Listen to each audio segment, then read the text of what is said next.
All right, let's get it. Ladies and gentlemen, welcome to the Bullpen.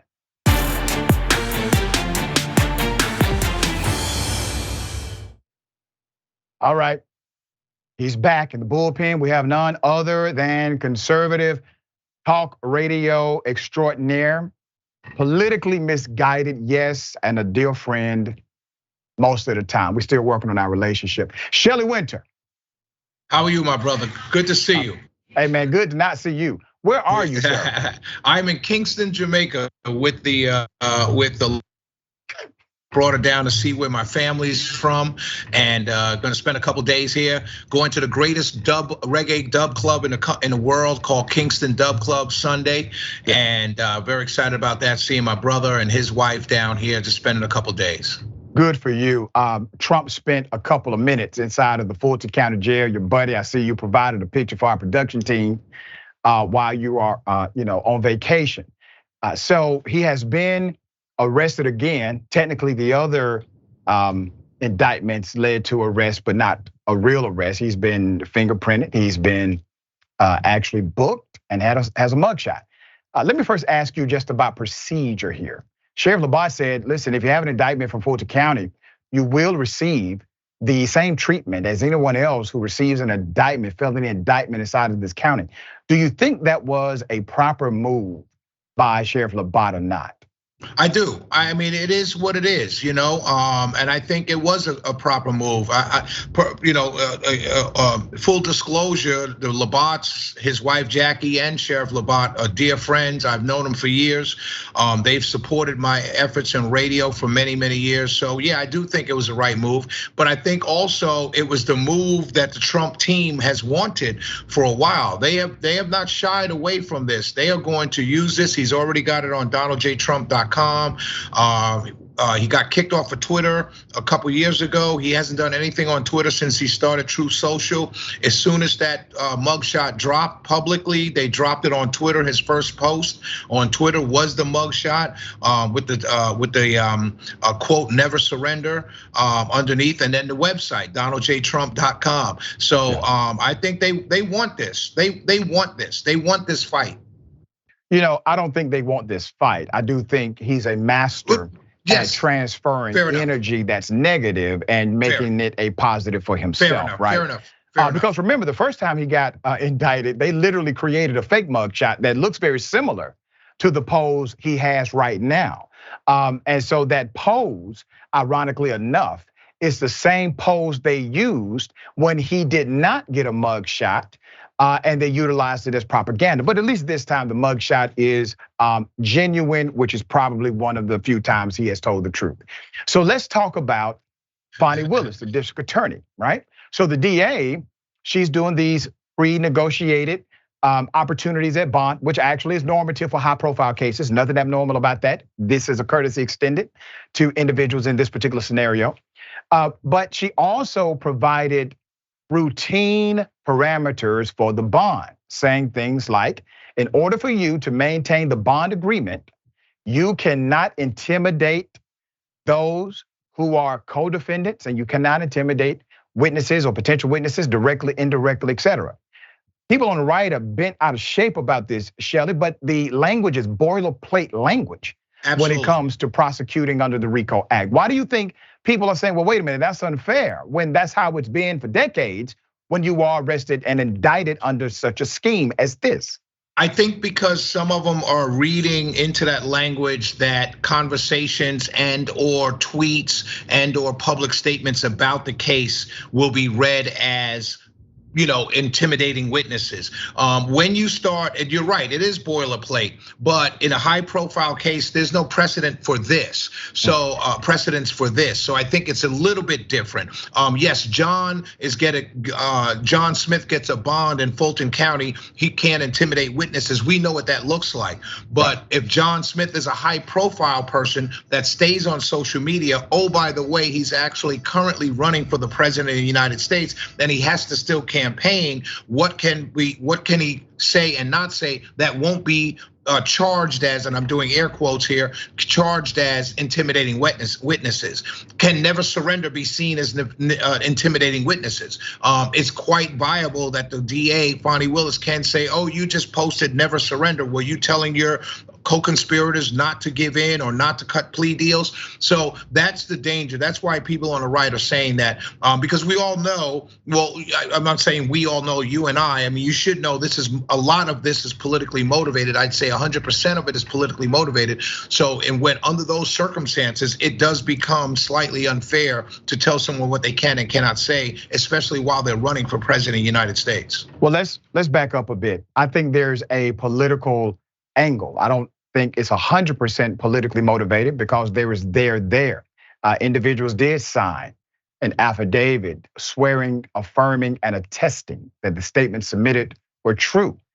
Those are the Republican electors who were not activated. They're not feckless electors, they are fake, fraudulent. No such term as fake. There's no such term as fake electors. They're legally able to set up an alternative is the correct word. Fake electors is a narrative set by the media. No one uses fake electors except for the media. Allow me to. It's an alternative. Hold on. Well, it's an alternative elector. It was done in 1960 in Hawaii. The case turned for John Kennedy, and those electors were used. In this case, the reason why they had the meeting, which was public, AP took pictures at the meeting. The reason why they had the meeting in the first place was because the deadline to have alternative electors was coming on, and the courts were dropping the cases. Remember, what's very important to note about this entire case, which is why Kenneth Chesebro, one of the co-conspirators, wants to go in October, is because he wants to be in front of a court to lay out the case, because no court has heard the case of a potential fraudulent election here in Georgia. No, I definitely understand your point. Or nationally. Let me tell you where you're incorrect on your assessment of the law. There is such thing as a fake elector. The Electoral College, and I know this intimately because, as you know, at one time I was the director and chief strategist for the Georgia Democratic Party. I was in charge of selecting the electoral members who would be activated when and if our presidential candidate won. If they are not activated, meaning if that candidate does not win that state, you are not an elector. You have not been activated into the Electoral College. However, allow me to finish, sir. I allowed you to finish. Okay, finish, go ahead. You have been affirmed by the state Democratic Party or the state Republican Party to sit in a prerequisite role until activated as an elector. Once you are activated as an elector, you then become a member of the Electoral College. If you are not a member of the Electoral College by way of activation, sir, I will give you the opportunity to respond once I finish. If you have not been activated by way of your candidate winning to the Electoral College, anything you do as an elector is fraudulent. You are fake, you are phony, you are not activated, you are not a member of the Electoral College, period, because your candidate did not win that state. Now, to give additional context for what has happened in this situation, these individuals met, yes, the meeting problematic, but not illegal by itself. What's illegal is the signing of the affidavit. Affidavits are sworn statements saying inside of the statement, under penalty of perjury, I swear, affirm, and attest that the statements submitted are true and accurate. And what did the statement say? The statement says that we are electors, or I'm an elector. No, alternative electors, or alternative. You're leaving that word out purposely, Rashad. I know what you just explained. What you just explained. Hold on. What you just explained. Sir, I'm going to allow you to finish, but next time I respond to shut you down, sir, I'm going to ask you to humbly take this lesson I'm about to give you. Go ahead. You already gave the lesson of. No, I haven't finished. I'm gonna let you walk into this one. I'm gonna let you walk into it. Go ahead. There's nothing to walk into. You already explained the process. However, included in that process legally legally is the opportunity for you to appoint alternative electors if you believe that the election outcome is not what it's said to be. So what you're saying is that if the state affirms an election, then the side that won the election, those electors are legal and true electors. That is absolutely correct legally. However, you do have the right to select alternative electors if you believe that the outcome is not in jeopardy, but is in question. So that's why, and there's a deadline for you to do that. Why set a deadline if the state can affirm something and it's already done and it's a done deal? It doesn't have to be a deadline then, because if the Electoral College, if you become a member of the Electoral College because your side won the election, there's no point in having a deadline. The reason why they called the meeting to select alternative electors is because of the deadline that was approaching while they were fighting in court to see what went on in the lands. And I'm not, and now please don't get me wrong. I don't think anything went wrong. I think this election was fair and he won, Biden won legitimately. However, everything that transpired was legal. Now the argument becomes what Fonnie Willis is gonna argue is what you're gonna argue, what Cheesebro is gonna argue in October. He's gonna argue we had every right to believe that there was fraud in the election. Here's why. And here's why Shelley, we did. I do apologize, dear brother. I'm getting the wrap-up signal, so I have to provide rebuttal to you. You brought up Hawaii, and I think Hawaii took place in 1960. The Hawaii incident that you brought up, there's a big difference in what they did and what you are currently referring to. In Hawaii, the election was eventually certified in a way that went to those who had credible evidence that the election was not fairly concluded as of yet. That's number one. Number two, both parties transparently and openly agreed that they would send in their slate of electors so that they would meet the deadline. They openly agreed to this. It was universally accepted that they would send it in due to the time element, and whichever candidate won the election by way of certification, that group of electoral college members would then thus be activated. In the case in, sir, allow me to finish. Sorry, go ahead. The case in 2020, completely different. It was done in secrecy. It wasn't done by all electoral college members. Johnny Isakson's son, Senator Johnny Isakson, all right? God rest his soul. His son is one of those who would have been an elector. He was invited to the meeting. He could have signed the affidavit. He did not. You know why he didn't? Because he knew it was illegal. So he chose not to. No, that's not why. Why he didn't do it was because he didn't believe there was any fraud, which several people did not go to that meeting because they didn't believe it was fraud.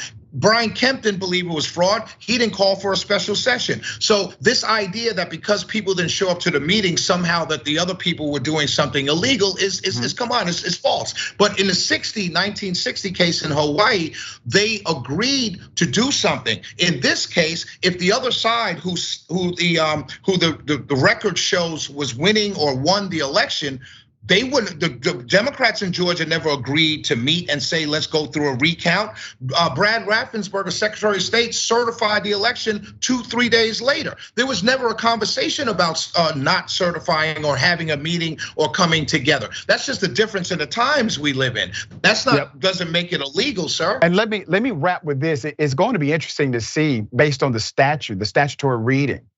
Not only of the fake electoral college dynamic when you sign. You keep throwing out fake electoral. Oh, absolutely, that's sir. A narrative. Hold on, brother. They're called alternative electors. Wait a minute, brother. Lock her up is a narrative, sir. So you all should like narratives, given who your champion is. We do. So I will absolutely submit to you that part of a case and trial is sticking to the narrative and providing the evidence that's congruent to it. That's the way you win cases and also the way you lose them. So let me go back to one of the dynamics quickly that will come up. The Raffensperger call, now we know it wasn't just Raffensperger, it was also other individuals. Recordings may exist. But here's the thing, at the end of the day, two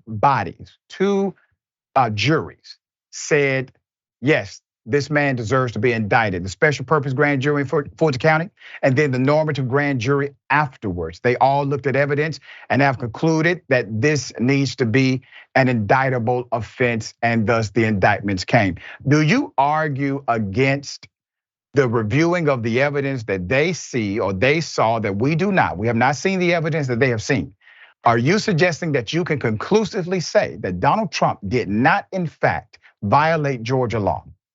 I can emphatically say that a DA worth her salt, and DA Fonnie Willis is a great DA, talented DA. I remember she prosecuted black women teachers on RICO charges who simply helped or cheated on a test and tried to put them in jail. So she's a very, very strong DA who goes after black teachers making $20,000 a year trying to teach black kids and the kids. Yeah, but I'm asking you. I'm answering your question. You're bloviating. Don't cut me off. First of all, wait. I'm not bloviating. I'm not bloviating. Let me ask you a question. Dear brother, just wait one second. Yes, I need do to say believe this on record. Brother, a good just wait DA a second, brother.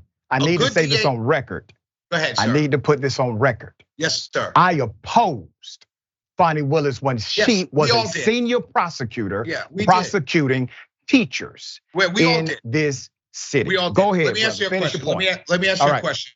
Yes, I do. I believe any DA worth her salt can prosecute a ham sandwich. So yes, when it's a grand jury where you're presenting all the evidence and there's no opportunity for the defendant or charged or investigated individual to defend themselves, absolutely, I believe a grand jury would find an indictable crime. Now, October, when Kenneth Cheeseborough, who is called the architect of this case, when he gets to go in front of a court, remember in Georgia, none of these I know charges, that. I want him to go in front of a court. Right. And I think he gets convicted.